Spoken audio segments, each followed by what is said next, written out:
इस कार्यक्रम के पुण्यार्जक हैं Kataria insurance brokers private limited.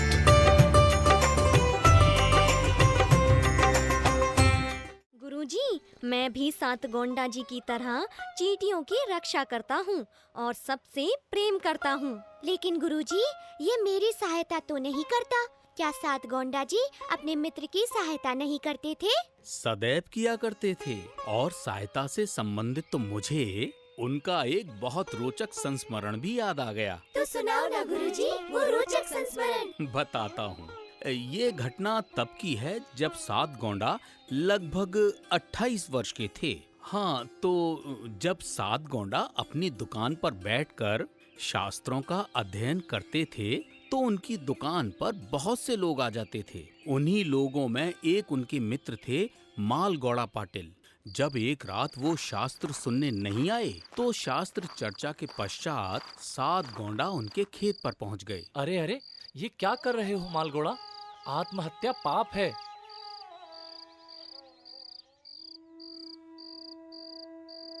मैं मर जाना चाहता हूँ सात गोंडा। मेरे जीवन से मुझे कुछ भी प्राप्त नहीं हुआ। मालगोड़ा, जीवन से कभी हारते नहीं हैं, उसका सामना करते हैं और सही वक्त आने की प्रतीक्षा करते हैं। हाँ, तुमने सही कहा सात गोंडा। मुझे परिस्थितियों का सामना करना चाहिए। हे भगवान, मैं ये क्या कर रहा था? मेरे बाद मेरे परिवार का क्या होता? तुम्हारा बहुत बहुत धन्यवाद सात गोंडा, बहुत बहुत धन्यवाद। धन्यवाद मेरा नहीं, बल्कि मेरे साथ शिखर जी की यात्रा पर चलकर उन प्रभु का करना, जिन्होंने मुझे प्रेरणा देकर तुम्हारे पास भेज दिया। तो क्या फिर सात गोंडा जी और उनका मित्र शिखर जी की यात्रा पर गए गुरुजी?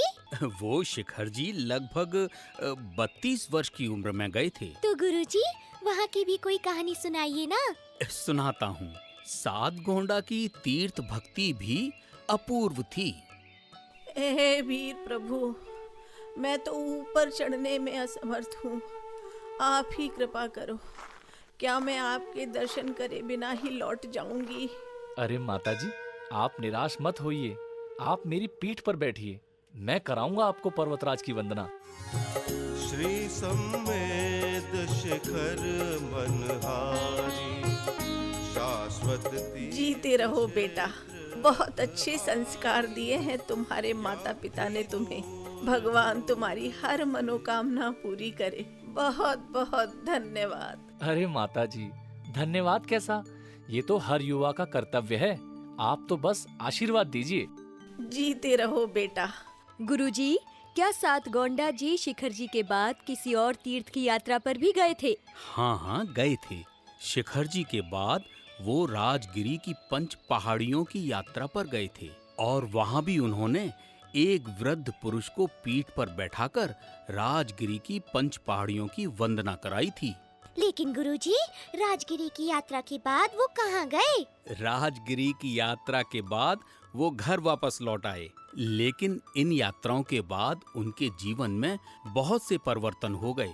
अप्पा, जब से तुम यात्रा से लौट कर आए हो, मैं देख रही हूँ कि तुमने घी तेल का सेवन बंद कर दिया है। माँ, मैंने शिखर जी में ये नियम लिया था कि मैं अब कभी भी घी तेल का सेवन नहीं करूँगा। अरे भाई, घी तेल के त्याग का नियम लिया है वो तो ठीक है, लेकिन तुम तो आजकल खाना भी ठीक से नहीं खाते। मैं आपको बताना भूल गया कि मैंने आजीवन पूरे दिन में एक बार भोजन करने की भी प्रतिज्ञा ले ली है। इसका अर्थ ये हुआ कि हमने तुम्हें घर छोड़ने की आज्ञा नहीं दी, तो तुमने घर पर ही मुनि जैसी चर्या का पालन शुरू कर दिया। माँ, मैं जानता हूँ आप दोनों मुझे बहुत प्यार करते हैं। अंतर केवल इतना है, मैं आप लोगों के बजाय सिद्ध परमेष्ठी से लगन लगाकर बैठा हूँ। माँ, पिताजी, जैसे आप मुझे नहीं छोड़ सकते, वैसे ही मैं परमेश्वर को नहीं छोड़ सकता। तो समझता क्यों नहीं? तो समझने की कोशिश तो कर। मैं विवश हूँ। और इस तरह सात गोंडा घर में रहते हुए भी धीरे धीरे समय के साथ साधना के नियमों का कड़ाई से पालन करते जा रहे थे। लेकिन फिर कुछ वर्षों बाद, यानी जब सात गोंडा की आयु लगभग 35-36 वर्ष रही होगी, तभी उनके पिता भीम गोंडा जी का यम समाधि पूर्वक मरण हो गया और फिर उनके देहावसान के कुछ दिन बाद ही उनकी माँ का भी देहांत हो गया। फिर तो 7 गोंडा अकेले रह गए होंगे गुरुजी। गुरुजी बताइए ना, माता पिता के देहांत के बाद 7 गोंडा जी ने क्या किया? आप लोग शांत हो जाइए, मैं सब कुछ बताता हूँ।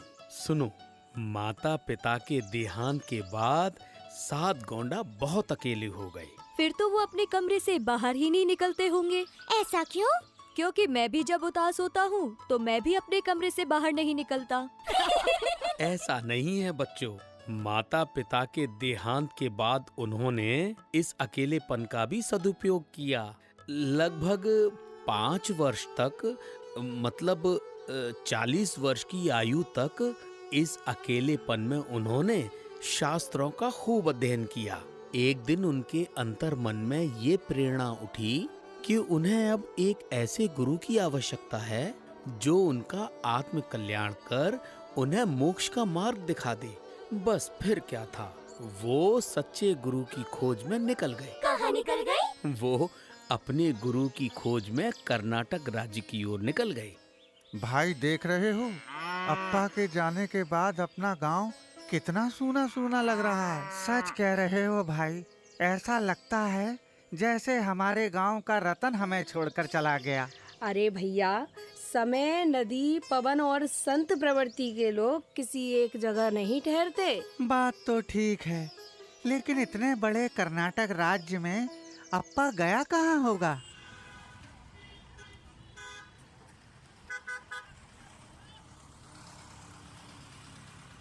अरे अन्ना, यहाँ पास में कोई जैन मंदिर है क्या? हाँ हाँ है, यहाँ उत्तूर गांव में एक जैन मंदिर है। उस मंदिर में इन दिनों एक मुनि महाराज भी आए हुए हैं। अच्छा, क्या आप मुझे वहाँ ले चलोगे? हाँ हाँ, बैठिए बैठिए।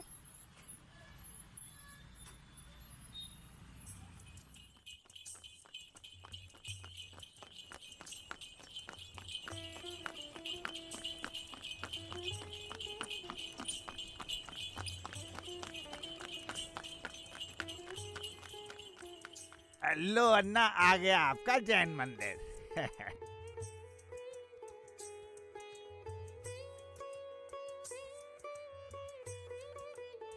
धन्यवाद अन्ना।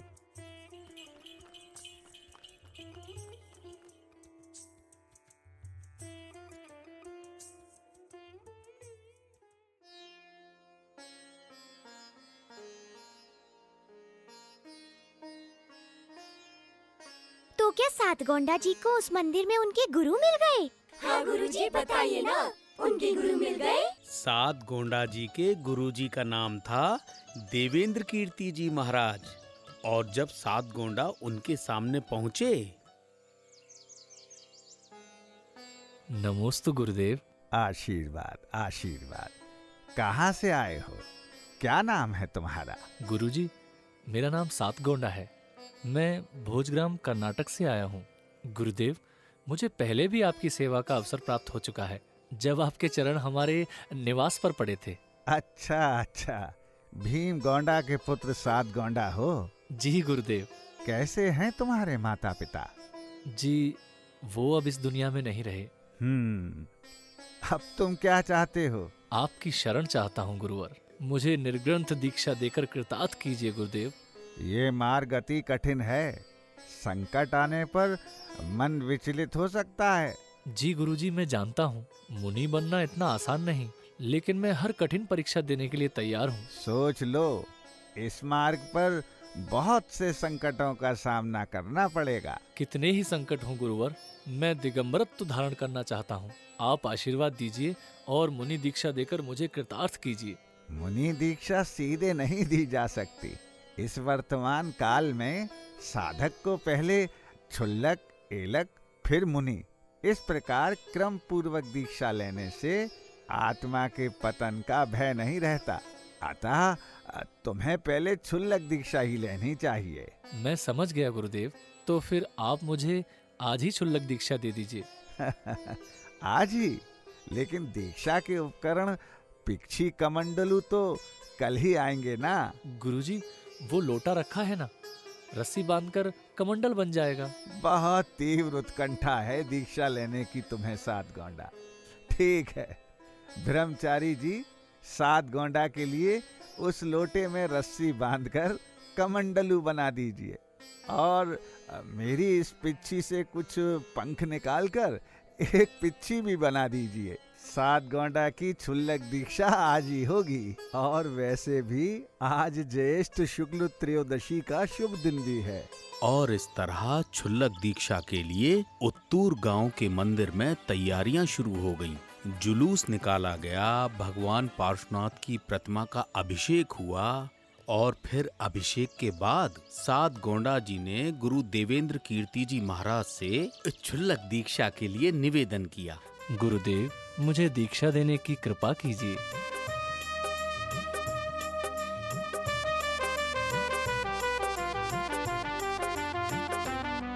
वैराग्य राह पर चलने को वैरागी हुआ तैयार है। ये दीक्षा संस्कार है, ये दीक्षा संस्कार है, ये दीक्षा संस्कार है, ये दीक्षा संस्कार है। धर्म समर्पित किया लाल को, धर्म समर्पित किया लाल को, धन्य हुआ परिवार है। ये दीक्षा संस्कार है, ये दीक्षा संस्कार है, ये दीक्षा। आज से तुम 7 गोंडा नहीं, क्षुल्लक शांति सागर के नाम से जाने जाओगे। और इस तरह 1915 में 7 गोंडा जी को 41 वर्ष की आयु में श्री देवेंद्र कीर्ति जी महाराज ने क्षुल्लक दीक्षा देकर उनका नाम रखा शांति सागर। तो क्या दीक्षा लेने के बाद वो अपने घर चले गए? नहीं, क्षुल्लक दीक्षा लेने के बाद साधक कहीं भी स्थायी रूप से नहीं रहते, इसलिए दीक्षा लेने के बाद वो विहार करते हुए कोगनोली पहुंच गए। तो फिर कोगनोली में भी तो कुछ हुआ होगा गुरुजी? क्या हुआ बच्चों, क्या बात कर रहे हो? गुरुजी, कीर्ति मुझसे कह रही है कि मैं घर जाकर खाना खाकर वापस आ जाऊं, लेकिन मैं कहानी सुनकर ही खाना खाने जाऊंगा। अरे वाह, धर्म कार्य के लिए भोजन को स्थगित करना तो बहुत अच्छी बात है। चलो, अब मैं तुम्हें शांति सागर जी महाराज के आहार से संबंधित एक बात बताता हूँ। वो क्या गुरुजी? गुरुवर शांति सागर जी महाराज क्षुल्लक दीक्षा के बाद कई दिन तक आहार न मिल पाने की वजह से उपवास में रहते थे। ऐसा क्यों गुरुजी? उस समय चली आ रही प्रथा के अनुसार उपाध्याय के द्वारा पहले से ही निश्चित किए गए घर में ही जाकर साधु भोजन किया करते थे, परंतु ये बात महाराज को आगम के विपरीत दिखी।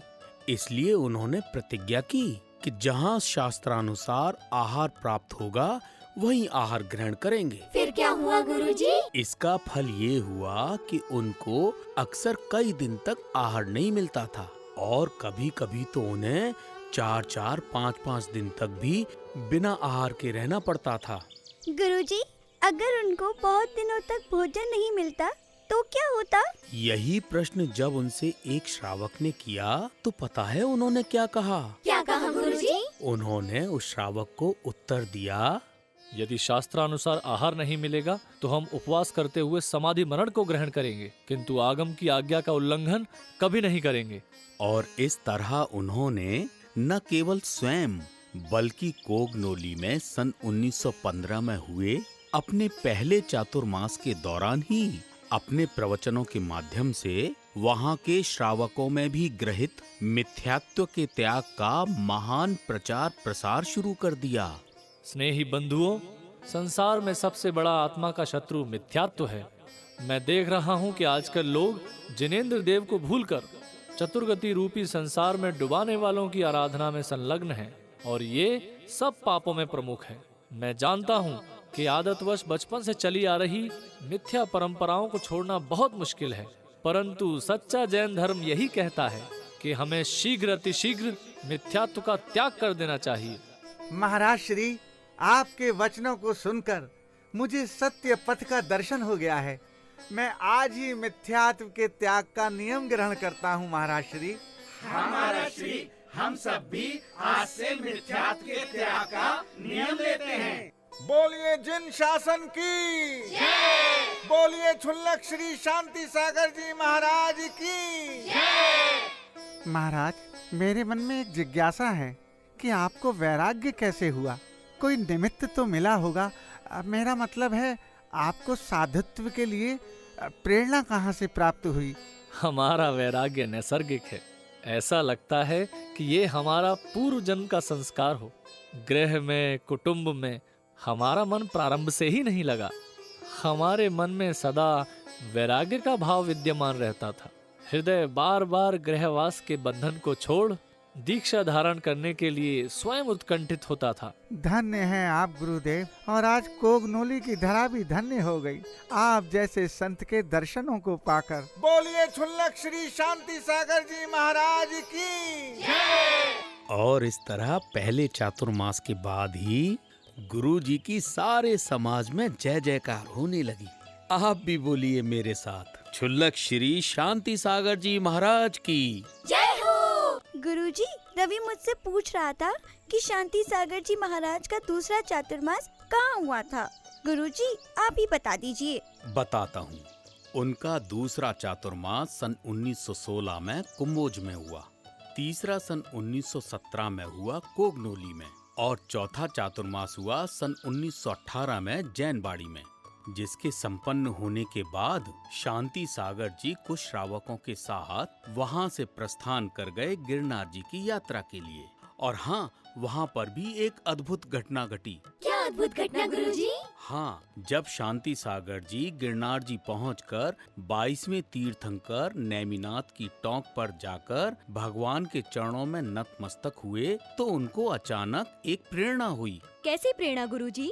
उन्हें वहां पहुंचकर स्वयं के द्वारा एलक पद की दीक्षा ग्रहण करने की प्रेरणा हुई, और उन्होंने स्वयं दीक्षा लेकर एक और वस्त्र का त्याग कर दिया, और फिर स्वयं दीक्षा ग्रहण करने के बाद वो गिरनार जी से कुंडल ग्राम स्थित मंदिरों के दर्शन करने पहुंच गए।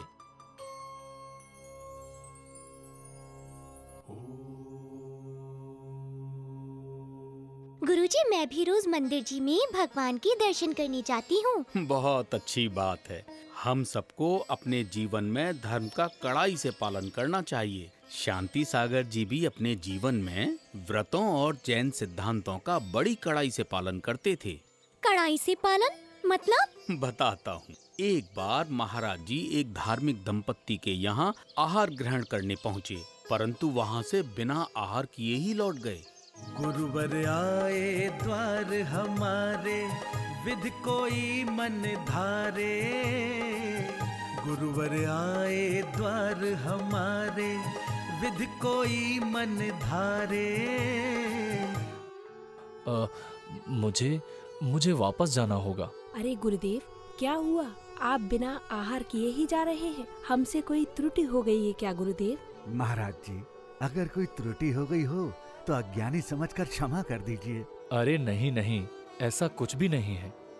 देखो, अभी तो सूर्य निकल रहा है, मगर कुछ ही पलों के बाद ये डूब जाएगा। अगर मेरे आहार लेते हुए ये सूर्य डूब गया तो निश्चित रूप से रात्रि भोजन का दोष लग जाएगा। इसलिए मैं अब आहार नहीं ले सकता। अब क्या कहें महाराज जी, हमें क्षमा कर दीजिएगा। अरे क्षमा कैसी, इसमें आपका कोई दोष नहीं। ठीक है, अब मैं चलता हूँ।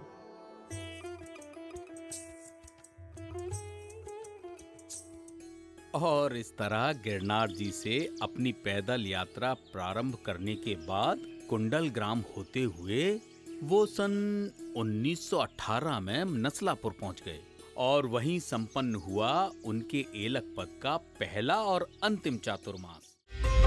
इस कार्यक्रम के पुण्यार्जक हैं Kataria insurance brokers private limited.